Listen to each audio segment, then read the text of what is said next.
Assalamualaikum warahmatullahi wabarakatuh. Saudaraku, pernahkah kita terpikir apa yang membuat seseorang dikenang sepanjang zaman? Bukan karena kekayaan, bukan pula karena jabatan. Mereka dikenang karena cinta mereka hanya kepada Allah Subhanahu wa Ta'ala.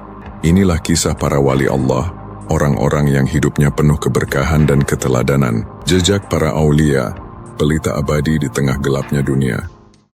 Saudaraku yang dirahmati Allah, pada setiap lembaran sejarah, ada kisah-kisah yang berpendar di antara kelam dan cahaya, membawa pesan bahwa manusia bukanlah makhluk statis, melainkan makhluk yang senantiasa bergerak menuju takdirnya.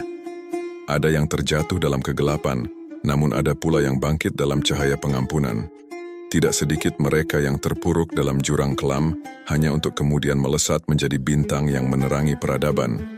Sejarah Islam telah mencatat banyak jiwa-jiwa yang tertempa dalam tempaan hidup yang keras, lalu menemukan jalan pulang menuju Tuhannya dengan hati yang lebih bersih dan jiwa yang lebih bercahaya. Salah satu di antara mereka adalah Fudail bin Iyad. Namanya harum dalam dunia ilmu, dikenal sebagai sosok yang zuhud, penuh warok, dan menjadi rujukan dalam ilmu hadis. Namun, siapa sangka bahwa sebelum namanya bersinar sebagai seorang alim besar, ia pernah merangkak dalam gelapnya dunia kejahatan. Fudail bin Iyad, sang begal pemutus jalan. Saudaraku yang dirahmati Allah, di masa hidupnya sekitar abad ke-8 Masehi, Fudail bin Iyad memiliki nama lengkap Fudail bin Iyad bin Mas'ud bin Bishr at-Tamimi al-Yarbu'i. Bukan hanya seorang alim, melainkan juga simbol kesalehan dan keteguhan dalam beribadah. Ilmunya luas, banyak penguasaan haditsnya, dan akhlaknya mencerminkan kemuliaan yang sulit dicari tandingannya. Seorang ulama besar, Abdullah ibnu al-Mubarak, bahkan pernah mengungkapkan kekagumannya. Tak ada satu orang pun di muka bumi saat ini yang lebih afdal daripada Fudail bin Iyad. Namun, di balik kemilaunya cahaya ilmu itu, tersimpan masa lalu yang kelam. Begitu kelam hingga sulit dipercaya bahwa seorang yang dahulu dikenal sebagai perampok dan pembegal, akhirnya menjadi lentera umat. Saudaraku yang dirahmati Allah, di masa mudanya Fudail bukanlah seorang alim yang duduk bersimpuh di depan kitab-kitab. Ia lebih akrab dengan gelapnya jalanan, di mana ia merampas hak orang lain dan menanamkan rasa takut dalam hati para musafir. Tangannya yang kuat bukan untuk menuliskan hikmah, tetapi untuk menghunus senjata. Masa mudanya, ia habiskan sebagai jagoan yang merampas harta orang di jalanan, membegal kafilah dagang di suatu tempat dekat kota Marwa, di Persia, Iran sekarang. Ia adalah bayang-bayang hitam di jalanan, tempat kafilah-kafilah dagang harus melewati ketakutan sebelum sampai ke tujuan mereka. Namun, di tengah perilakunya yang jahat, orang-orang mengatakan bahwa pada dasarnya Fudail adalah seorang yang berjiwa satria dan berhati mulia. Apabila di dalam sebuah kafilah terdapat seorang perempuan, maka barang-barang perempuan itu tidak akan diusiknya. Begitu pula harta benda orang-orang miskin tidak akan dirampas Fudail. Untuk setiap korbannya, ia selalu meninggalkan sebagian dari harta bendanya yang dirampas. Sebenarnya semua kecenderungan Fudail tertuju kepada perbuatan yang baik. Dalam sebuah kisah, sewaktu masih pemuda belia, Fudail mendirikan kemah di tengah-tengah padang pasir. Jubahnya terbuat dari bahan kasar, topinya terbuat dari bulu domba, dan di lehernya senantiasa tergantung sebuah tasbih. Fudail mempunyai banyak teman yang semuanya terdiri dari para pencuri dan pembegal. Siang dan malam mereka merampok, membunuh dan membawa hasil rampasan mereka kepada Fudail, karena ia adalah pimpinan mereka. Fudail mengambil sesuatu yang disukainya. Sesudah itu membagi-bagikan kelebihan harta rampasan tersebut kepada semua sahabatnya. Suatu hari sebuah kafilah yang besar melewati daerah mereka. Fudail dan sahabat-sahabatnya telah menanti-nantikan kedatangan kafilah tersebut. Di dalam rombongan itu ada seorang lelaki yang pernah mendengar desas-desus mengenai para perampok itu. Ketika ia melihat kawanan perampok itu dari kejauhan, ia pun berpikir, bagaimana caranya ia harus menyembunyikan sekantong uang emas yang dimilikinya. Kantong emas itu akan kusembunyikan, ia berkata di dalam hati. Dengan demikian, jika para perampok membegal rombongan ini, aku masih mempunyai sisa harta untuk perjalananku nanti. Ia menyimpang dari jalan raya. Kemudian ia melihat sebuah kemah, dan di dekat kemah itu ada seorang yang wajah dan pakaiannya tampak sebagai seorang pertapa. Maka kantong emas itu pun lalu dititipkannya kepada orang itu yang sebenarnya adalah Fudail sendiri. "Taruhlah kantongmu itu di pojok kemahku," Fudail berkata kepadanya. Lelaki itu melakukan seperti apa yang dikatakan Fudail. Kemudian ia kembali ke rombongannya. Tetapi ternyata mereka telah dibegal oleh kawanan Fudail. Semua barang bawaan mereka telah dirampas sedang kaki dan tangan mereka diikat. Lelaki itu melepaskan ikatan sahabat-sahabat seperjalanannya. Setelah mengumpulkan harta benda mereka yang masih tersisa, menyingkirlah mereka dari tempat kejadian itu. Lelaki tadi kembali ke kemah Fudail untuk mengambil kantong emasnya. Ia melihat Fudail sedang berkerumun dengan kawanan perampok dan membagi-bagikan hasil rampasan mereka. "Celaka, ternyata aku telah menitipkan kantong emasku kepada seorang perampok," gumam lelaki itu menyesal. Tetapi Fudail yang dari kejauhan melihatnya, memanggilnya dan berkata, "Apakah yang engkau kehendaki?" Lelaki itu bertanya kepada Fudail, "Ambillah barangmu dari tempat tadi dan setelah itu tinggalkanlah tempat ini." Lelaki itu segera berlari ke kemah Fudail, mengambil kantong emas dan meninggalkan mereka itu. Dengan keheran-heranan teman-teman Fudail berkata, "Dari seluruh kafilah itu kita tidak mendapatkan 1 dirham pun dalam bentuk tunai. Tetapi mengapa engkau mengembalikan sekantong dirham itu kepadanya?" Fudail menjawab, "Ia telah mempercayaiku seperti aku mempercayai Allah akan menerima taubatku nanti. Aku hargai kepercayaannya itu, agar Allah menghargai kepercayaanku pula." Saudaraku yang dirahmati Allah, namun di tengah arus kehidupan yang deras, ada satu peristiwa yang menjadi titik balik. Seperti bunga liar yang tumbuh di retakan batu, cinta tumbuh dalam hatinya. Ia jatuh hati kepada seorang perempuan, dan dengan segenap keberaniannya, ia selalu mencari cara untuk mendekatinya. Seiring waktu, rasa cintanya kian mengakar, membuatnya lupa akan kebengisannya sendiri. Perlahan, kobaran api kejahatan dalam dirinya meredup, digantikan oleh gejolak asmara yang lebih lembut, lebih manusiawi. Hingga suatu malam, dorongan rindunya mencapai puncaknya. Ia mengambil keputusan nekat, menemui gadis itu di rumahnya, di saat malam sedang lelap dalam tidurnya. Dalam remang malam, ia melangkah dengan hati yang penuh harapan. Setiap langkahnya menuju rumah gadis itu seperti dihitung oleh takdir. Setibanya di sana, ia memanjat pagar, berusaha mendekati rumahnya tanpa diketahui. Namun, saat hendak melompati pagar, sesuatu menghentikannya. Dari dalam rumah, terdengar suara lirih, suara seorang hamba yang sedang mengaji. Ayat yang dibacakan menembus hening malam, menelusup ke dalam relung hatinya.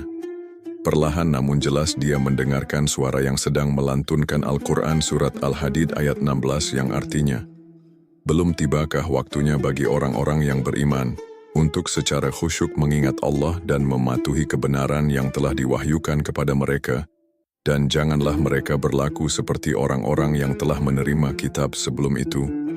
Kemudian mereka melalui masa yang panjang sehingga hati mereka menjadi keras. Waktu seakan berhenti. Malam yang gelap mendadak penderang dalam jiwanya." Kalimat itu seolah-olah ditujukan langsung kepadanya. Sudah tibakah waktunya baginya untuk berhenti dari jalan yang gelap ini? Hatinya bergetar, tubuhnya melemah, dan tanpa sadar ia berseru, "Wahai Rabb, sudah datang waktunya." Seketika, ia jatuh dari pagar itu, bukan hanya secara fisik, tetapi juga dari ketinggian ego dan kesesatan yang selama ini membelenggunya. Saat itulah ia memutuskan untuk meninggalkan dunia lamanya. Jalan yang telah ia tempuh selama bertahun-tahun kini terasa begitu menjijikkan. Ia bertaubat, meninggalkan segala bentuk kejahatan yang pernah ia lakukan. Hijrahnya bukan sekadar berpindah tempat tetapi berpindah hati, dari gelap menuju cahaya. Tetapi, perjalanan menuju hijrah pada sebuah kebaikan bukanlah jalan yang mudah. Di awal perjalanan hijrahnya, kepada setiap orang di antara sahabat-sahabatnya, Fudail meminta agar janji setia di antara mereka dihapuskan. Janji setia yang dimaksud adalah janji setia sesama perampok dalam kelompok Fudail. Semua sahabatnya menyetujui untuk menghapuskan janji setia tersebut, kecuali seorang Yahudi yang merasa keberatan janji setia itu dihapuskan. Fudail meminta agar janji setia di antara mereka berdua dihapuskan. Namun si Yahudi tidak mau dibujuk. Jika engkau menginginkan aku untuk menghapuskan janji setia yang telah kita ikrarkan itu, maka ratakanlah bukit itu. Si Yahudi berkata kepada Fudail sambil menunjuk ke arah sebuah bukit pasir. Bukit itu tidak mungkin dapat dipindahkan oleh seorang manusia, kecuali untuk waktu yang sangat lama, kata Fudail dalam hati. Fudail tetap menjalankan permintaan kawan Yahudi itu, dan mulai mencangkul bukit itu sedikit demi sedikit. Tetapi bagaimanakah tugas tersebut dapat diselesaikan? Pada suatu pagi, ketika Fudail sangat letih, tiba-tiba datanglah angin kencang yang meniup bukit pasir tersebut hingga rata. Setelah melihat betapa bukit pasir itu telah menjadi rata, si Yahudi yang sangat merasa takjub itu berkata kepada Fudail, "Sesungguhnya aku telah bersumpah bahwa aku tidak akan menghapuskan janji setia kita sebelum engkau memberikan uang kepadaku. Oleh karena itu masuklah ke dalam rumahku, ambil segenggam uang emas yang terletak di bawah permadani dan berikan kepadaku. Demikian sumpahku akan terpenuhi dan janji setia di antara kita dapat dihapuskan." Fudail masuk ke dalam rumah si orang Yahudi. Sesungguhnya si Yahudi telah menaruh gumpalan-gumpalan tanah ke bawah permadai itu. Tetapi ketika Fudail meraba ke bawah permadani itu dan menarik tangannya keluar, ternyata yang diperolehnya adalah segenggam penuh dinar emas. Dinar-dinar emas itu diserahkannya kepada orang Yahudi itu. Melihat hal tersebut, si Yahudi hanya bisa terdiam. Ia tidak menyangka, keajaiban kembali mendatangi Fudail bin Iyad. Dengan sedikit terbata-bata, si Yahudi berkata, "Islamkanlah aku." Wahai Fudail bin Iyad. Fudail mengislamkannya, dan jadilah ia seorang Muslim. Kemudian si Yahudi berkata kepada Fudail, "Tahukah engkau mengapa aku menjadi seorang Muslim? Hingga sesaat yang lalu aku masih ragu, yang manakah agama yang benar. Aku pernah membaca di dalam Taurat, jika seseorang benar-benar bertaubat, kemudian menaruh tangannya ke atas tanah, maka tanah itu akan berubah menjadi emas. Sesungguhnya di bawah permadani tadi telah kutaruhkan tanah untuk membuktikan taubatmu. Dan ketika tanah itu berubah menjadi emas karena tersentuh oleh tanganmu, tahulah aku bahwa engkau benar-benar bertaubat, dan bahwa agamamu adalah agama yang benar."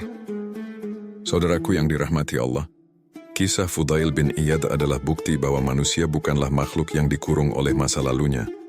Setiap orang memiliki kesempatan untuk berubah, dan rahmat Allah begitu luas bagi siapapun yang ingin kembali kepadanya. Kisah ini semakin meyakinkan kita bahwa hidayah adalah hak prerogatif Allah yang bisa datang kepada siapa saja, kapan saja, dan dengan cara yang tidak terduga. Tidak ada dosa yang terlalu besar untuk diampuni selama seorang hamba benar-benar bertaubat dengan sepenuh hati. Dalam perjalanannya, Fudail yang semula seorang perampok dan pembegal, berubah menjadi ulama besar yang namanya harum dalam sejarah Islam. Ini adalah bukti bahwa siapapun bisa berubah jika ia memiliki niat dan tekad yang kuat. Taubat bukanlah sekadar penyesalan, tetapi juga tindakan nyata untuk meninggalkan keburukan dan berusaha menjalani hidup yang lebih baik. Setiap langkah hijrah menuju kebaikan pasti menghadapi ujian, tetapi bagi mereka yang bersabar, Allah akan membukakan jalan. Fudail telah membuktikannya, dan kisahnya tetap menjadi pelita bagi mereka yang ingin kembali ke jalan yang benar. Maka, jangan pernah merasa bahwa seseorang yang tenggelam dalam kegelapan akan tetap tinggal di sana selamanya. Kisah ini adalah sebuah pelajaran betapa luas rahmat Allah. Jangan berputus asa, jangan pesimis untuk berubah, dan jangan pernah merasa bahwa penjahat hari ini akan menjadi penjahat selamanya. Pada akhirnya, kehidupan adalah perjalanan panjang menuju cahaya. Mungkin kita pernah tersesat, mungkin kita pernah jatuh dalam kelamnya dosa, tetapi selalu ada jalan untuk kembali. Allah Maha Pengampun, dan Dia tidak pernah menutup pintu bagi hamba-hambanya yang ingin kembali kepadanya dengan hati yang bersih dan niat yang tulus. Seperti Fudail, mungkin ada di antara kita yang sedang berada di persimpangan, masih mencari makna, masih bertanya apakah sudah waktunya untuk kembali. Dan jawaban dari pertanyaan itu selalu sama. Wahai Rabb, sudah datang waktunya. Wallahu a'lam bishawab. Wassalamualaikum warahmatullahi wabarakatuh.